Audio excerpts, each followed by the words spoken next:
Welcome everyone to the part 4 of this series on AC networks. Right? Just to summarize the work that we've done on the complex algebra method that we completed in part 3, there are two important summaries. Number one is we introduce a complex forcing function Vm e to the j omega t. We know that in reality voltage must be real. So therefore it is the real part of Vm e to the j omega t. Second point is the actual current is also real. Right? Current is also real, and therefore it must be the real part of I e to the j omega t, which is the real part of the modulus of I e to the j psi e to the j omega t. And this is equal to the modulus of I cos of omega t plus psi. So in summary, a very powerful approach, and it solves AC circuit problems quite easily. We are going to look at an actual example in this session, and we are going to analyze this circuit here. It's the forcing function is an AC voltage EM cos omega t plus alpha in series with a resistor and an inductor L, and these are connected in series with a parallel combination of resistor and capacitance. You will also note that I've also included in here the complex impedances of each of the components. In red, resistor is R, inductor is j omega L, resistor R, and capacitor 1 over j omega C.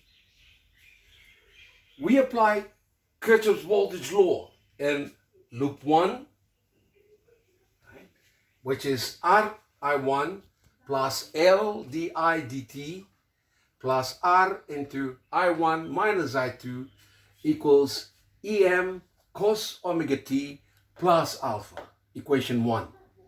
Loop 2, R into I2 minus I1 plus 1 over C integral of I2 dt equals 0, and this is equation 2.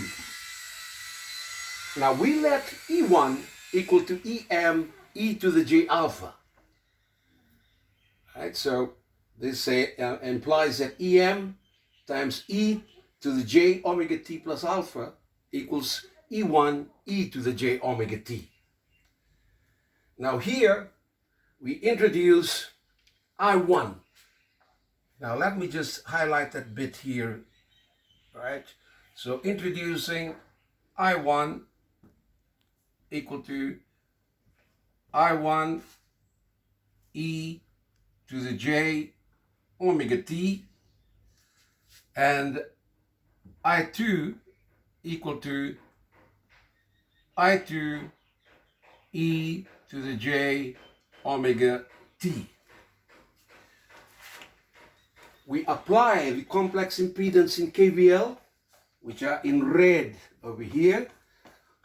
So in loop 1, it becomes 2R plus j omega L times I1, right, minus RI2, and this is equal to E1, label equation 3. In loop 2, it's R plus 1 over j omega C times I2 minus RI1 equals 0, equation 4. Right, so what we have to do now is we have two equations which we must solve simultaneously. Right? And what we want to solve for first is I2. And that I want you to do as your homework and as an exercise. Right, but I'll give you a hint here. Look at equations 3 and 4. Right? Then make I1 the subject in equation 3, and also make I1 the subject of the formula in equation 4. You then equate these and solve I2 using algebra. Once you do that, you should come up with I2 equals E1 divided by R plus RL over CR plus the imaginary bit J into omega L minus 2 over omega C. Right? And that, of course, can be condensed into EM e to the J alpha, which we obtained from there, right? Divided by M plus Jn. Right? M, this is just a way of abbreviating the real and imaginary components. You'll see that R plus R, C over R is simply M, right? And omega L minus 2 omega C, this is N, and that is summarized down here. This is just simply to make the algebra easy.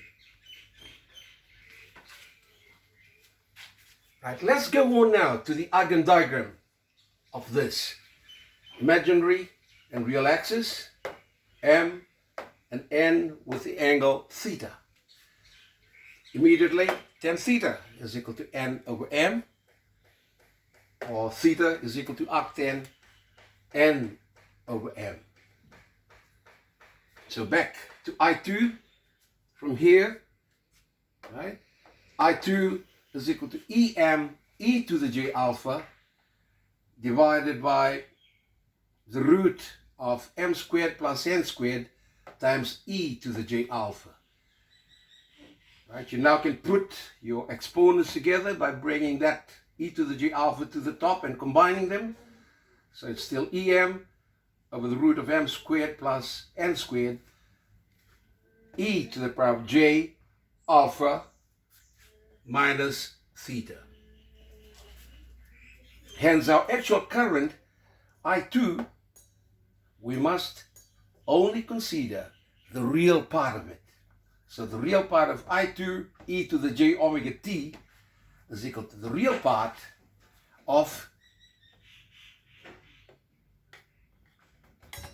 that expression, EM root of M squared plus N squared e to the J alpha minus theta multiplied by e to the J omega t.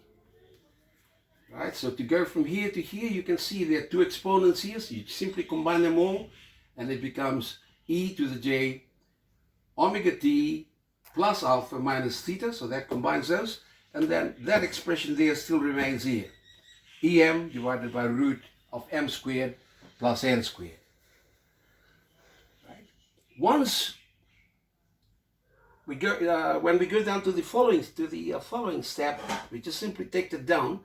But this bit here, you remember our old friend, another Greek friend, Euler, right, whose formula stated this, or whose theorem stated that e to the jx is equal to cos x plus j sine x. Right, so this component here is rather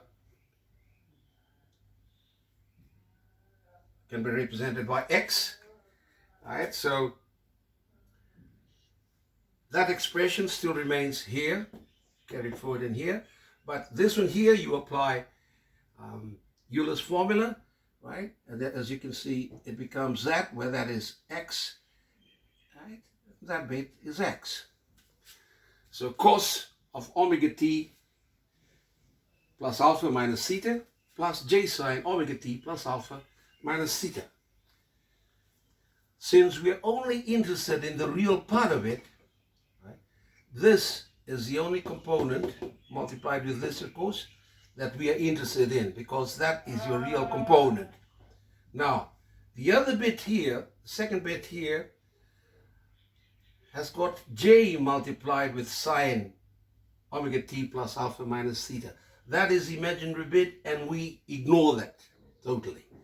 So the only bit that we are looking for is this real part here, which we've carried down here, and our solution now becomes I2 of t is equal to EM divided by square root of m squared plus n squared cos of omega t plus alpha minus theta. That brings us to the end of this part 4. Good day, guys.